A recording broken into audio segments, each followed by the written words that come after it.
Iran থেকে ছোড়া ক্ষেপণাস্ত্রগুলো ইসরায়েলের দিকে আসছে বলে জানিয়েছে ইসরায়েলি সেনাবাহিনী। এর ফলে দেশটির বেশ কয়েকটি এলাকায় সাইরেন বেজে উঠেছে। ইসরায়েলি সেনাবাহিনী বলেছে, হোম ফ্রন্ট কমান্ডের নির্দেশনাগুলো অনুসরণ করতে জনসাধারণকে অনুরোধ করা হচ্ছে। এই মুহূর্তে ইসরায়েলি বিমান বাহিনী হুমকি প্রতিহত করার কাজ করছে। প্রয়োজন দেখা দিলে হুমকি নির্মূল করার কাজও করছে তারা। ইতিমধ্যেই কিছু গণমাধ্যমে ইসরায়েলে বিস্ফোরণের খবর প্রকাশ করা হয়েছে।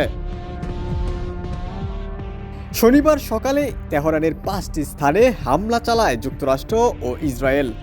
ইসরায়েলি গণমাধ্যম জেরুজালেম পোস্ট জানিয়েছে, এই হামলাগুলো এমন সব লক্ষ্যবস্তুতে চালানো হয়েছে যা ইসরায়েল এবং এই অঞ্চলের জন্য হুমকি স্বরূপ।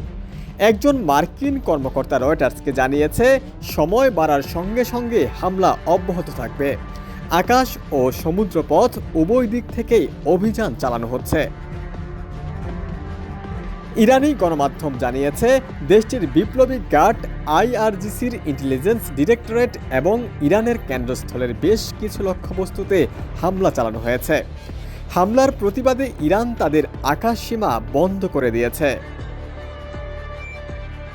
রয়টার্সের একটি প্রতিবেদনে জানানো হয়েছে, ইরানের সর্বোচ্চ নেতা আয়াতুল্লাহ আলী খামেনি বর্তমানে তেহরানে নেই। একজন ইরানি কর্মকর্তার দেওয়া তথ্য অনুযায়ী খামেনিকে একটি নিরাপদ স্থানে সরিয়ে নেওয়া হয়েছে।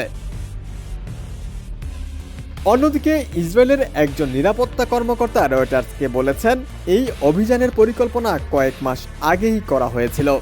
চূড়ান্ত সূচি নির্ধারণ করা হয়েছে কয়েক সপ্তাহ আগে। ডেস্ক রিপোর্ট, সমকাল।